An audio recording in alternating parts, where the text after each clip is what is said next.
Ferguson. I'm the co-founder and managing director of Us Consulting. And for those of you that don't know, we help foreign investment into Indonesia and have a lot of customers in the education sector, K to 12, higher ed, formal, informal education. And the webinars that we've been running since the start of the year actually have been focused on a lot of the nuts and bolts of developing your business and future-proofing it. And then as we moved into the extremes of the COVID era of some of the regulatory need to knows and unraveling some very complicated landscapes there to really try and support businesses. But something we really overlooked has been our greatest resource, which has obviously been us ourselves and our minds and how we operate and how we look after that machine, which leads me into today's session with Marvin Suwarso, who's an old colleague of mine. He's also a friend. Basically, what Marvin does, and he's going to put a bit more color onto this, is he's a business growth facilitator. And what that does, he works with business leaders, CEOs, obviously focused on developing the business, but in a more holistic approach is to develop it as part of your life and having purposeful development in both of those areas. He's an Indonesian. He's been educated abroad. He's helped multinational companies, SMEs, micro-sized businesses. Relevant to some of you on this session now, he's a school owner. He's an owner-operator of 2 schools in South Jakarta, doing very well. So he empathizes with you, and he understands some of the opportunities and some of the pressures that you've been under as well. So basically, Marvin looks at a combination of unlocking our why and having a clear process. To do this is to give us an idea of really how to have an ideal life, to lead our teams and really develop our teams into higher levels of performance. One that's more mindful, more intentional, and therefore more fulfilled. And that's important to say, not just fulfilled commercially, but holistically as well. So I'm going to hand it over to Marvin now. Marvin. Thank you very much, Ollie. Good afternoon, everyone. As Ollie mentioned, my name is Marvin. I am very honored to be here to fill the session today.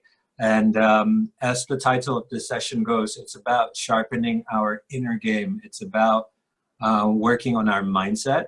And just a bit of an introduction about myself. I know Ollie has shared. I will try to move the slide. Here we go. So a bit about me.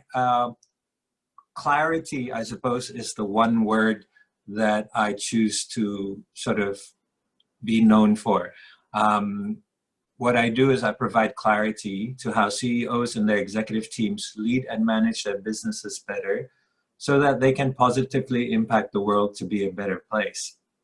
And why is that important for me? Well, you're looking at it, that's my family right there. So I want my family to be surrounded by smiles. And I believe if I can help leaders in companies, teachers, principals, whoever, create better working environments for their teams through their own clarity, I will create more smiles in the world. So as you can see at the bottom, I fully support the global sustainable goals, in particular 2 areas, which is quality education, and Oliver has mentioned before, through my involvement in schools. I'm very passionate about creating places where children grow to become lifelong learners and where educators can make a difference every day. And then through my work in the business coaching side, that's where I help on the creating decent work and economic growth. So I have been in business coaching since 2009. I started out as a client where the school that my mom had started and I helped operate, put up our hands and realized that we needed help. We needed clarity as to where we wanted to go. At first, I thought my role in the business was to help my mom fix up the school so we can sell it off and she can retire. But our coach gave us the clarity that actually for her, the most important thing was to create a legacy. She wanted the school to continue creating an impact in Indonesia long after she's gone. So with the help of our coach, we've been able to create a very professional working structure where now my mom passed away in 2012 and the school is running better than ever, and it's bigger than ever, and it's run pretty much 99.9% by professionals.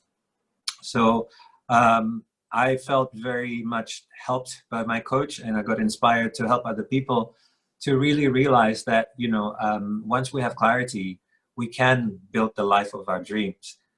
So I've been involved in coaching since 2009, and then since 2016, I added onto my repertoire to be able to work more with leaders and teams. How do I get the team dynamic going very sharply? And the knowledge, the lessons that I got from that work is that I needed to become better at practical psychology. And I think that's where leaders that can really set themselves apart from other leaders are ones that are good at practical psychology. So I'll be sharing some of those frameworks with you. By the way, as Ollie has put in there in the chat group, please ask questions throughout.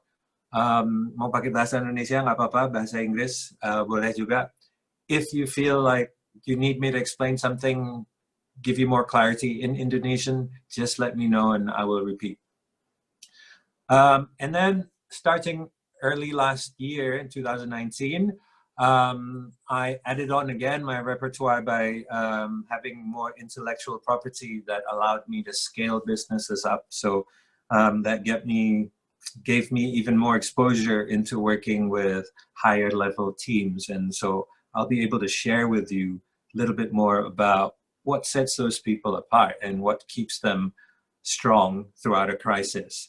A little bit about my background that's not in my slide also is that I spent probably close to 6 to 8 years in soccer, in football, from university level to professional level and working with children. So I'll be sharing with you as well some of the lessons that I learned that set apart the elite players, the elite athletes in those settings. Okay, so before we start, I have a question for you. Since I am a coach, so I tend to coach people rather than just teach. So I'd like to ask you a question. What is your number one fear that you're facing right now? What's your number one worry that you have right now? And can you please put it in the chat window just so I get an idea of where you guys are at and how I can help you best.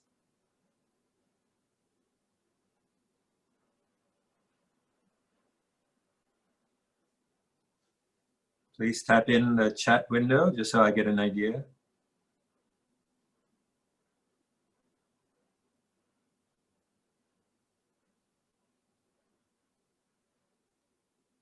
Failure.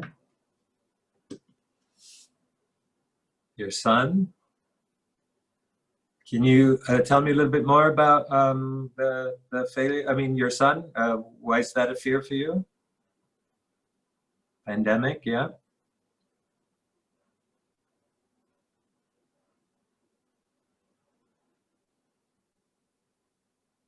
Okay, so those are all valid concerns and it gives me a bit of context. The more specific you are, the more I can help you guys today. The next question I have is what would be, your number one hope? What are you hoping would happen the most? Write that down in the chat window again, please.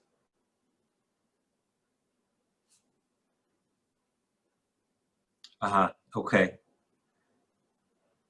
All right, so what are you hoping now? What is the number one hope that you guys have? Are you hoping for schools to open up again? Are you hoping for the virus to go away? It will pass, great. Okay. All right, so that gives me again an idea of where you are. Okay, so getting the kids. Okay, excellent. All right, so I'm going to give you a little framework here, okay, and I'm going to need some more interactive feedback from you, just to know again where you are and helping you get clarity of how you currently think. Okay, so here's a simple framework. So on one axis, it's about how you view the situation. Okay, the situation that we're in now. Do you see it as a reset for growth? You know, we're taking time out now. The world is encouraging us to take time out. So do a bit of reset in order for us to be able to grow. If you do, then, you know, that's a 10 for you. Whereas if you see it as this is the end of the world, things won't be like it was before, everything's going to change, then you're at a 0. So give me a score from 0 to 10. How do you view the current situation? Just put a number on the chat window, please. Okay.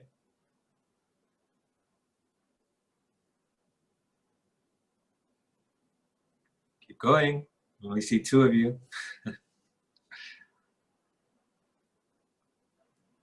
All right, so the group in general is about around a 5 and a 6. Okay. And then the other axis is going to be about how you view this particular time right now, right? So how you use your time. So are you looking at the future? When you're thinking about the future, is it unlimited? Is it infinite for you? Is there a lot of possibilities? Or you can't even think that far, you just have to think about right now, right? I'm in this mode right now, that's all I can think about. So if you're at the very limited or right now stage, you're at a 0. If you can plan for the future and you're actually excited about what could happen in the future, you're at a 10. So can you please type down your score in the window again?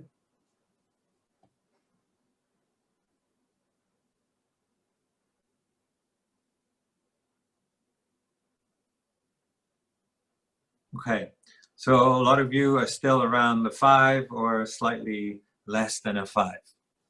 So I'd like to invite you to view this from this perspective, okay, where you are right now. So if you are on the bottom left axis, based on the score that you put in, you're sort of lost. You're sort of like a victim and you need to be rescued right now. You're hoping for people to bail you out. Whereas if you're on the upper end of the time scale and still on the lower end on the situation scale, then you're more of a victim where you need to be served. You need, whereas on the red, you're hoping for a bailout package. You're hoping for a knight in shining armor to help us and things to happen so we can move. Whereas on the yellow side of things, then you tend to think about, well, the government should be doing something. You're hoping someone should do what they're supposed to do. Okay, but it's still an external perspective. Whereas if you're looking up at the situation, this is where we're at, this is the gift that we're given, what can I do with it? Then you're moving here. So if you're on the upper end of the situation scale and on the lower end of the time scale, then you're a fighter. You're fighting against the situation. You need to be helped. You need to get a little bit of help, and a little bit of assistance would push you over the edge and allows you to get the result that you want to get. So I see a frowny face on the chat. There's no reason to frown. It's just understanding where you're operating in now and where you should be, or where you can move towards, right? This is not finite. You're not trapped in any of these boxes. Part of achieving peak performance is understanding how we normally think, okay? So the optimal place to be, obviously, is going to be here, where you can actually be a leader. Yeah, you just need a little bit of guidance. You can even provide guidance to others. You have a belief, you have in your intuition that things will work out. You will find a way, and you are calm enough to be able to find the way to do it. And nobody knows the answers in this particular situation. Everyone is being dealt the same cards.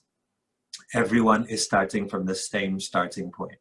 So being able to lead through this requires you to have a mindset that is thinking that, yes, this is a blessing. This is a time that is put here for us. We've learned the lesson, and then we can grow from it, and know that this will pass, and the future is up to us to decide what it's going to look for, what it's going to look like. Everything that we do now will have an impact on our future. So this is the first bit of clarity I'd like to provide you guys to see where you're at, and maybe what you can do to tweak to move forward a little bit. Okay. The next thing is I wanted to share this particular photo that I saw on social media. I think this is so apt. This is the best way to describe what the situation is now. We want to be thinking that nothing should go back to normal, because if things go back to the way it was, then we would not have learned our lessons. Yeah, we would be stuck in the rut that we were before. If you go back to the way things were, we will have lost the lesson. We need to rise up and do better. I think this is the message that most of us need to be able to internalize given the current situation. If we make it through this with a smile, we make it through this, we've all graduated. We've all moved up to the next grade in our journey to be a better human being, to be a better leader. So as we talk about being a better leader, so I'd like to share a framework about the new leader, the kind of leader that is required to get everyone through this. And when I say, the kind of leader, it's about leading yourself. It's about leading your family. It's about leading your class, leading your school. So, this applies to every single level. So the lowest level of leadership that we have is called the dislike manager. This is a behavioral situation. People just don't like the way you behave.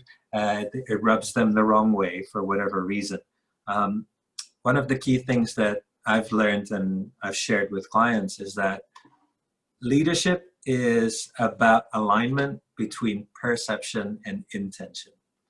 The better we can align our intention with other people's perception, the more we can get away from this like and dislike, right? So that is the first level, which is dislike manager. The second level is what we call the disrespected manager. This is a manager that has no track record of taking their team to achieve a result. Okay, that lack of achievement causes this disrespect. The next one is going to be manager leader. So manager leader is someone who can make sure the team gets things done if they are there. So it's very hard for the manager leader to take a holiday without checking their emails or being hounded by WhatsApp messages. The manager leader has to make sure things gets done. The next level is respected leader. This is when your team is looking up to you because you have a track record of getting results with a team. People start wanting to work with you. They want to be in your team because they know you'll help them get results. Okay. And the next level from that would be the accomplished leader. At this point, you have a track record of doing the number one thing a leader is supposed to do, which is to create more leaders. This is the point where, as a leader, you're able to show your heart as well as your brain. This is a leader that is well-rounded. The world is now needing more of this feminine energy as well as the masculine energy. So being able to use your heart when you lead and understand that other people's needs are very important. Their ability and willingness to grow is very important to become another leader. That's where you become accomplished leader. This is when people start asking you to be their mentors, right? Because they want to emulate what you do and maybe in their own way try to be better. Now, here is where the next level becomes important. In the situation we are in, you know, the microscope is even more finely zoomed to us, whereas before there is a lot of stress. Yeah, I'm not saying once the pandemic is over there will not be stress. There will be stress. Even before, there was a lot of stress. The stress-free leader chooses to live without the stress. You acknowledge, yes, there is a stressor, but then you can put it away and move on and handle things in a stress-free way. There's a larger heart component here, obviously, because the team will look at you. Again, the way the leader behaves is the way the team behaves. If you're not happy about how your team is behaving, let's look at the leadership, okay? So we need to know that if we are stressed, the team will be stressed. If we are stress-free, then the team can be stress-free too. If the team is stressed, it's hard for them to get results. If you are stressed, it's hard for you to get results. Stress is just our body's way of telling us that our expectations are not matching with the reality, right? We have the option of creating our own rules for happiness in our own mind. We create the rules of, if this and this and this happens, that equals stress for me, okay? Stress is not a situation. Stress is a condition, right? Stress is a choice. We choose to be stressed out. You can look at it in your body. When you are feeling stressed, just put it in the chat here. If you're feeling stressed, is your body bigger or smaller? Put it down. Let's see what everybody says.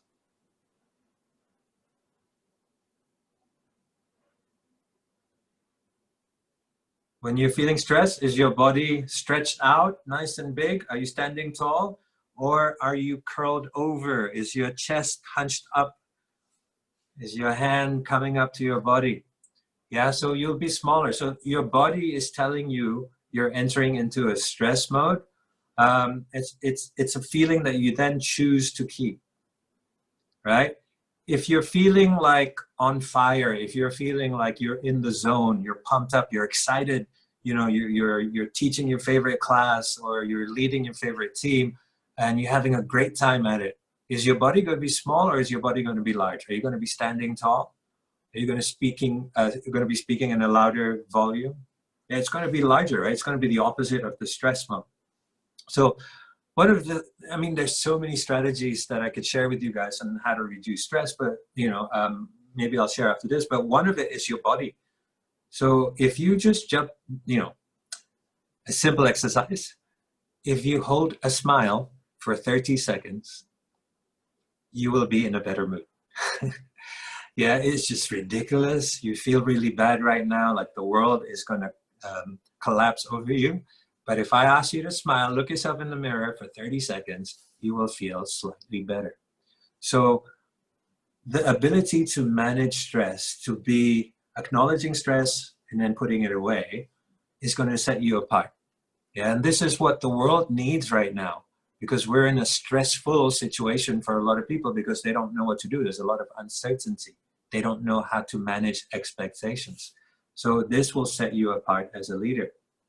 And then ultimately, the next thing, there's one more, is the intuitive leader. Once you can manage that stress, then you're able to draw out from within the answers, because most of us already know what we're supposed to do. We know the uncomfortable conversations we need to have. We know the decisions that we need to make. But because of that stress around us, it's hard for us to make that clear decision as to what the next step should be. Allowing things to happen the way they're supposed to happen is what makes someone an intuitive leader, okay? So knowing the knowledge that you know, because we've all accumulated knowledge, we tend to know what the answer already should be, right? So just know that you're not going to make there's not only one right answer, but you can make one step closer to bring your team, yourself closer to the goal. That's how an intuitive leader operates. So, I've shown it here that the heart gets bigger because you need to use more of your heart as you step up this leadership ladder. Okay. While we need the brain, obviously the logic is still there. And that's where management usually comes in. And we call management, it's about logic and results. And we call leadership is about focus and passion. That's where the heart comes in business. So I challenge everyone here to start, getting in touch with your heart alongside with your brain. Understanding your feelings, just, asking you guys to write down your number one fear is a big progress for you. So if you get into the habit of writing down, what do I fear each day? It's a great thing to do. One of the things that I get a lot of my clients to do is this habit of writing what we call morning pages. So first thing when you wake up is to write 3 pages of anything that's in your mind. It doesn't have to make sense. You're writing for yourself. You're not writing for anyone else. Okay. So all your fears, all the goals, whatever it is that's in your mind, you write it down. And the goal is not to look at it and review it as a notebook, but you can, it's just a dumping ground for your thoughts. Think about this, guys. I'm not going to assume, because I don't know you, but if I were to ask you, how many times a day do you shower or brush your teeth, clean your body in general? Write it down on the chat group. How many times a day do you clean your body on a regular basis? Is it 1 time a day, 2 times a day, 3 times a day? I don't know. Write it in the chat. Yeah? It depends on what day. What's the minimum? Usually minimum is at 1. Most people at least would shower once a day, brush their teeth twice a day. Now here's my question to you. How many times a day do you cleanse your mind? Right? On average, how many times a day as part of your routine do you cleanse your mind? Intentionally say, okay, now I'm going to clean my mind. I'm going to get rid of all my stress. Yeah. And that's, again, very apt, not at all. If you're very honest, that's probably the answer for most people. Yeah. And yeah, trying to have 1 time in a day. It's also very honest. Yeah. Trying means it's not going to happen. It's like what Yoda says, right? Do or do not. And this is the thing, guys. We've been brought up with a lot of habits. And if we then take stock of what are our habits, what results is our habits giving us, and then you can say, okay, now I need to tweak my habits a little bit, right? Just by, doing yoga once a day with the kids is going to help you clean your mind. Great. But then do it intentionally. Know that this particular exercise is for cleansing my mind.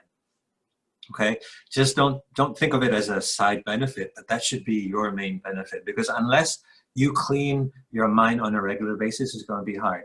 Now, with a lot of the people that I work with, in terms of cleaning the mind, we try to look at it as often as we can, and if possible, we try to do it during interaction transitions. So we try to find the transition times in our day. An example of a transition time could be between meetings, from one meeting to the next meeting. That's a transition time. So when I used to coach sports, my mentor told me this saying, which is, after the game is before the game. So as a player, we need to be able to forget what happened in the last game, because that doesn't matter anymore. We need to start thinking about what needs to happen in the next game. And that's the same thing for us as human beings, as leaders. What's happened has happened. Now we have to focus on the next thing. So how can we go from one instance that made us annoyed, go to the next instance without bringing that emotional stress with us? We need to clean the mind and move to the next one. Yeah, so these transition times are key for you to discover. If you can't do it between every single meeting or between every single interaction, then start with in the mornings, in the evenings, before I meet my children.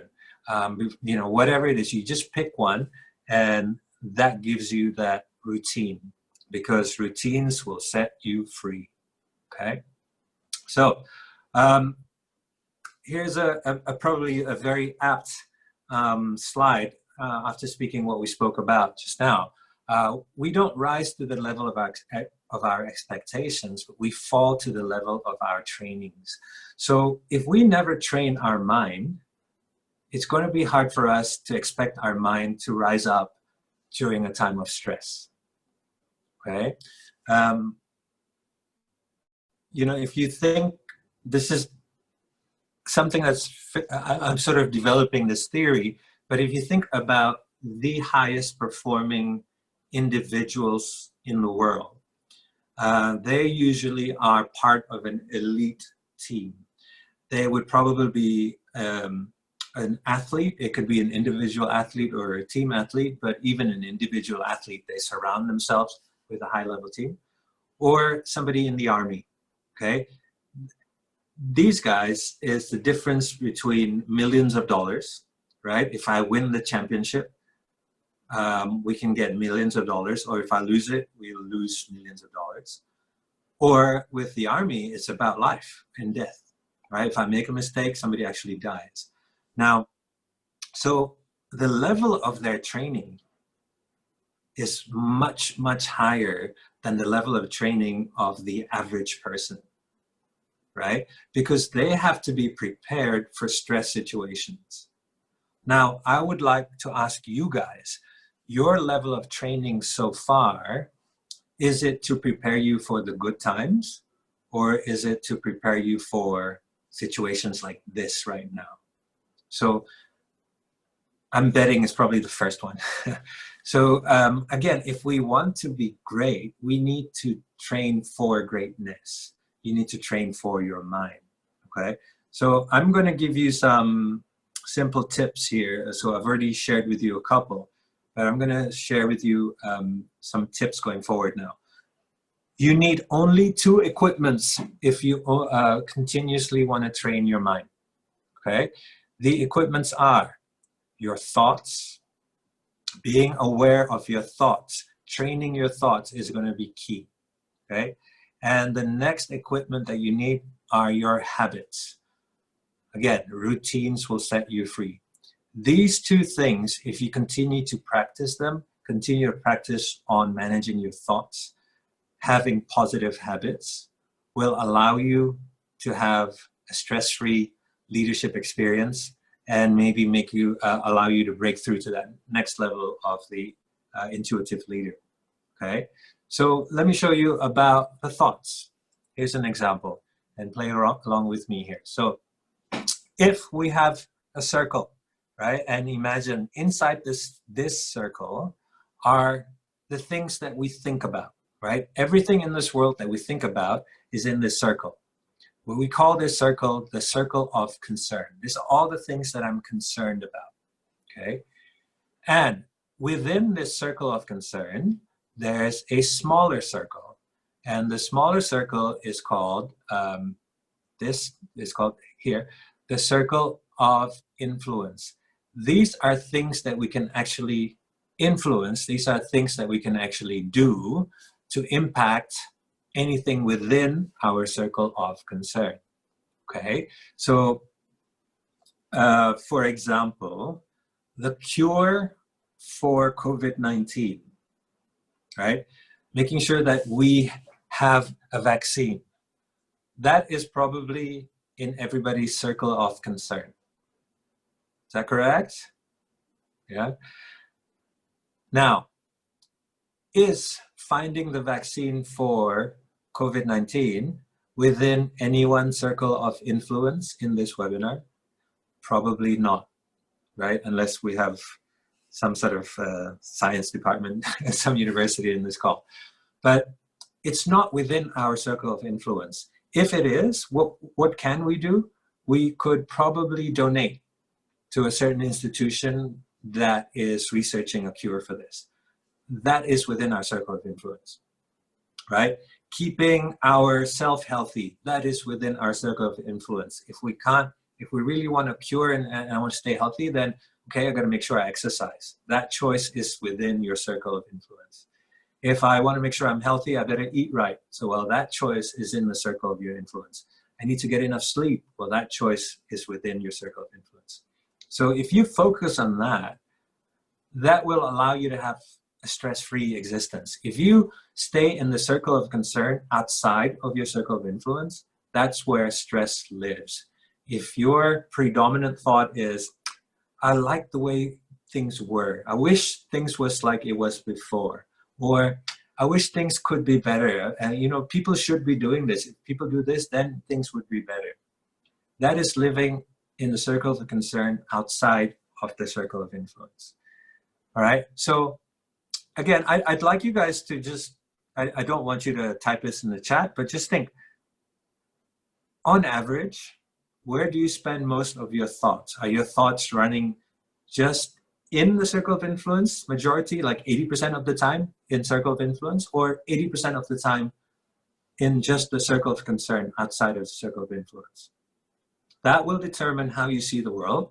That will determine how high is your stress level, right? So I highly encourage you to be more aware of how you're thinking, where you're playing, and choose a better playing field, okay?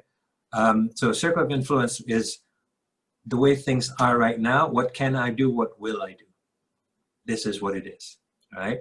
And your game will then be to increase the size of your circle of influence. The better you become at something, the more you'll be able to increase the circle of influence. So a lot of the work I do with some of the executives is that, how do I handle my boss? My boss is so annoying. And I wish my boss would change certain things. And we start getting them to focus on, okay, what can you actually do to increase your influence with your boss? What does he or she need to see, hear, or feel from you in order for them to have more trust in whatever it is that you say, right? So once we start focusing on what this person could do, we empower them. They feel like they have more control over their lives. They're not as stressed about what will my boss do rather than what can I do, right? What can I try next? So that's the game. So that's one of the things that will help you achieve your peak performance. So I'm going to give you another tool now before I open it for a question and answer, which is on what we call the triad. So the triad is the 3 factors that will allow you to achieve peak mental state, okay? You want to be in your optimal state or your peak state because this is when you are resourceful. When you are resourceful, there's no limits, right? We can be creative when we are resourceful. There's no limit to creativity. We can be passionate. We can care when we are resourceful. There's no limit to passion and care. But if we're not in the peak state, you're going to be more in a resources kind of state, right? You're not looking at resourcefulness, you're looking at resources. How much money do I have? We have limited budget.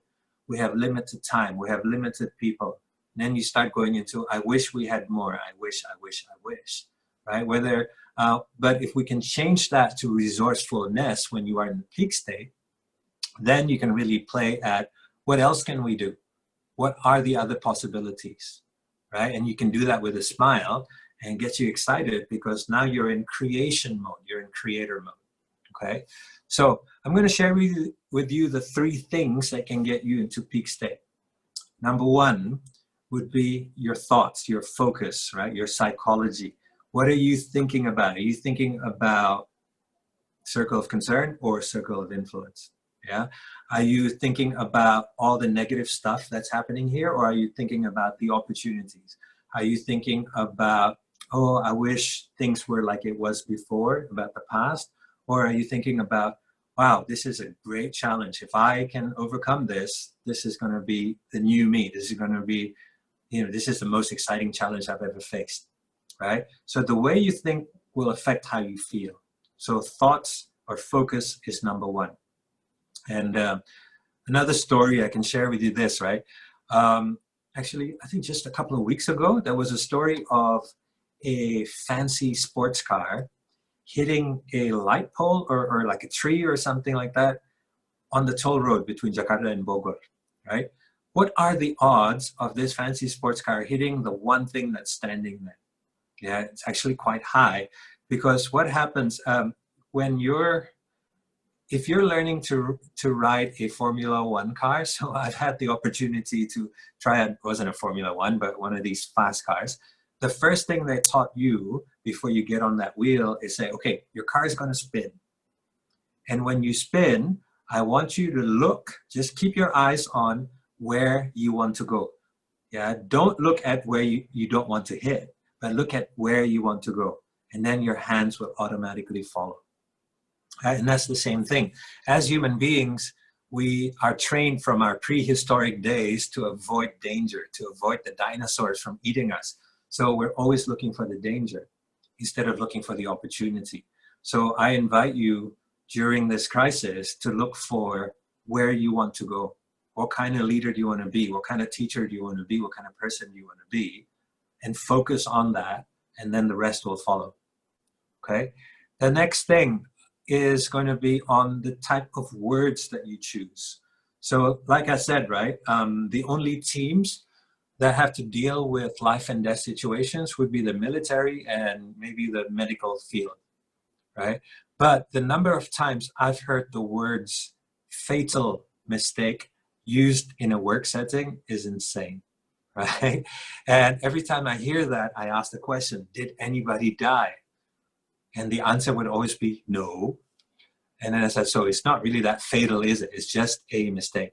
So here's the statement to keep in mind when it comes to words.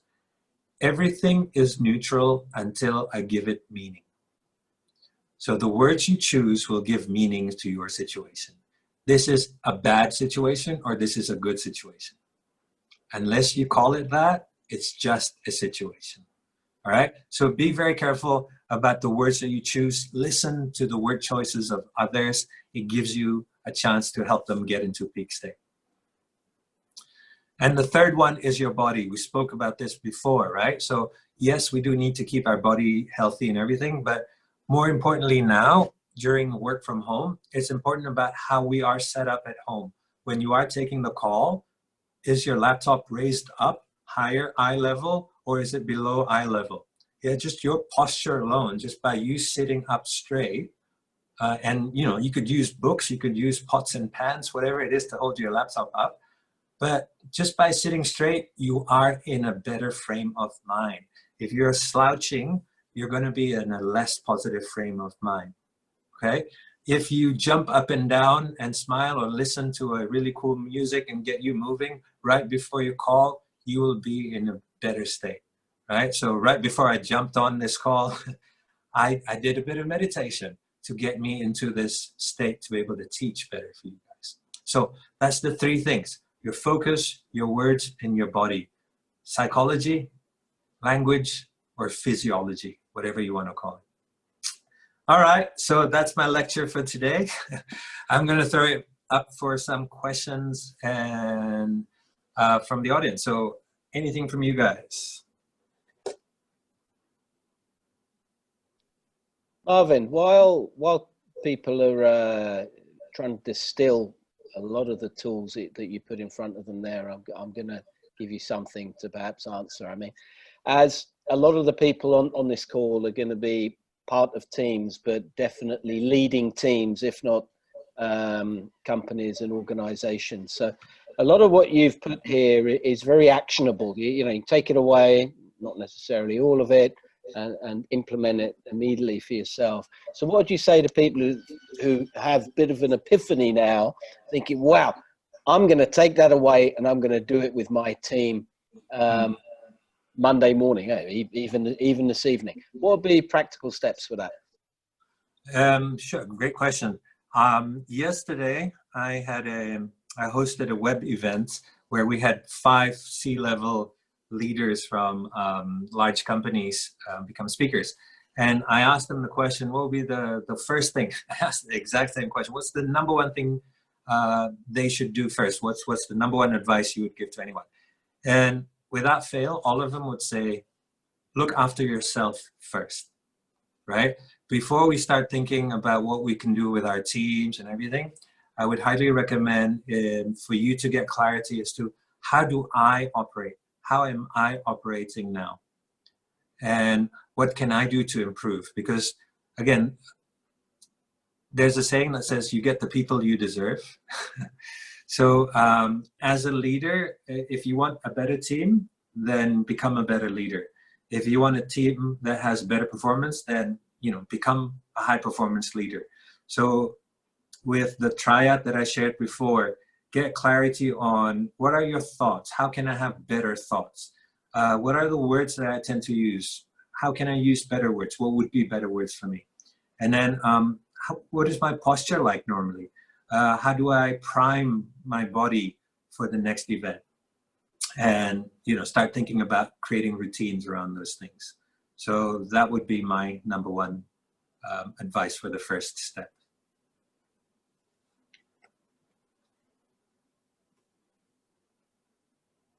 Any other questions or comments from you guys?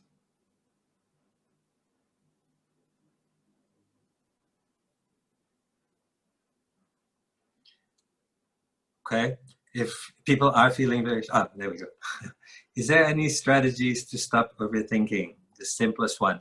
Yeah, so like I said before, the morning pages are freeing. So if you can't do it in the morning, do it anytime you can. If you are overthinking, write it down. Getting things on paper is very liberating. Having the opportunity to download is very important. The next thing is to verbalize. So having someone who's a good listener is key. If you don't have a good listener, then record yourself and listen to it. Okay, if you don't like the sound of your voice, then that's something for you to work on, because if you as a leader don't like the sound of your own voice, then how about your team? But it's just important for you to download, and then it gets things out, right? And that's on the emotional side, because once you can curhat, or you can just let your feelings out, the emotion gets out, and then the logic can come in. Because logically, every overthinker knows that they don't need to think that much, right? But you can't help it because you're operating from a emotional position. So get the emotion out by downloading all the negative thoughts, right? And then one thing that could help you when you are writing all the fears and the overthinking is, what's the worst that could happen? Can I live with it? Right? If you ask those two questions, it'll make you feel better. So I hope that helps in terms of an actionable strategy that you could use that is probably not very confrontational. So you just have to do it yourself. You write it down and then ask the question, what's the worst that could happen? Can I live with it? Right? And if you can't, then what do I need to do to make sure this doesn't happen? Okay. Next question from Melly is how to train your focus more to positive when the negative things are coming to your thoughts. Great. First thing is to acknowledge it. Okay. We don't want to go into denial mode. We don't want to say, oh, there's no fear, there's nothing.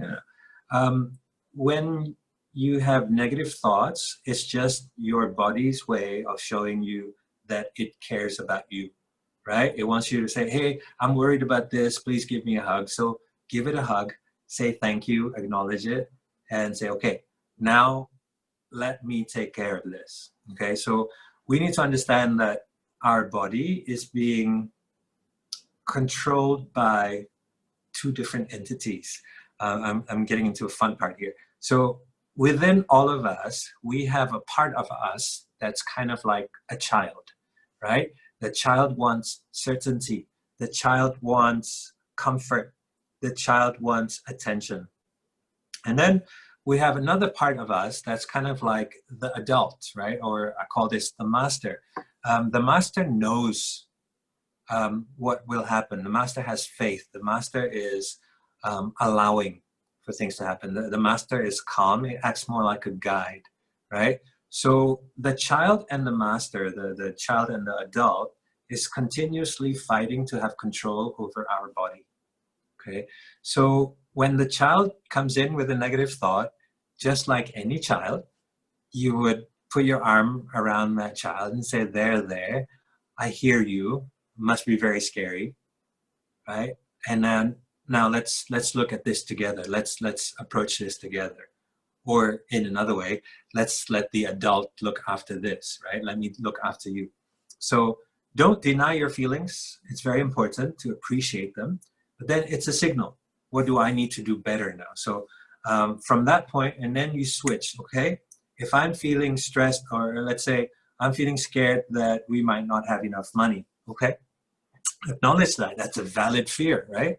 I'm facing that right now in terms of my business. But I have to face that head on. And then I have to go into, what can I do now? What can we all do? What needs to happen in order for us to make this work? Because we believe this is going to work. If I don't believe it's going to work, I'm not going to fight. But if I still have that passion, then I'm going to find the way, whatever it takes to get to where I want to go. So Melly, it's a long answer, but the short one is, embrace your negative thoughts. Don't make it seem like it's a bad thought, right? Say thank you to it and find what is the lesson, because every situation that's happening to us is giving us a lesson. So what are we meant to learn from this, right? You know, I'm learning so many lessons in this pandemic alone, right? And if you don't take the lesson, I'll give you this, it keeps coming back at you and it gets bigger and bigger and bigger.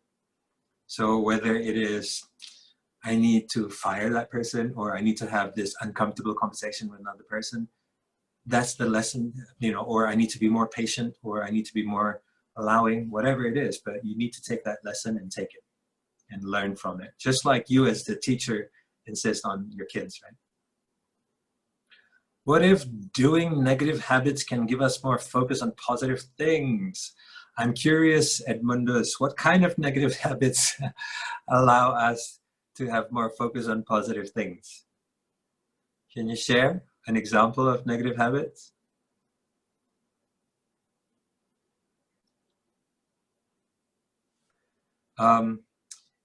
In my experience, sometimes people might want to escape with a chemical stimulus in order to change their state, right? So whether it's through alcohol, or whether it's through, it may not be a chemical stimulus. Some people may bury themselves in I'm just going to watch movies, or I'm just going to play video games, but they're escaping. When they escape, invariably, they have to step back into reality. So just be aware of that. And that's how addiction can happen, because then I want to run back to my escape. Then I'll stay in my video games longer, or I drink more, or I eat more, whatever it may be. But be careful of having an external stimulus that allows you to escape. Even though it's under the disguise of, well, if I'm relaxed by playing video games, then I can be more positive. Just know that it could lead to more and more addiction to escape. Yeah, so yeah, exactly. So knowing that if I eat, it would make me feel better is the trap that most unhealthy people fell into, right? It's not making your body better.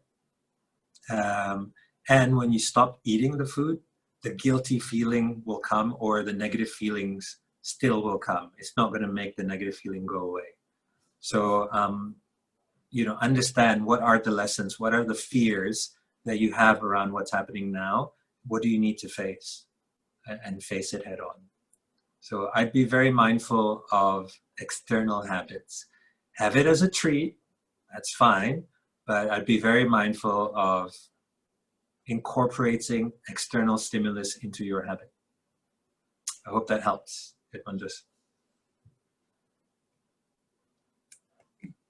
All right, time for one more question.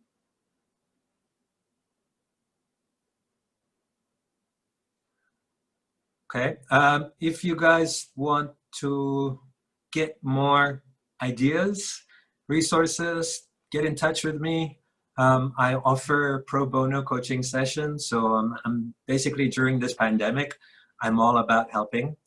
So if you want to have a chat to see how you could feel better about improving your team, go to this website, leadershiprhythm.com, and sign up for the options available there. If you want to book a pro bono coaching session, please do so. If you want to get more ideas, videos, access to videos and articles, please do so here. This is a brand new thing, so I'm populating it each week. I'm adding new stuff to it.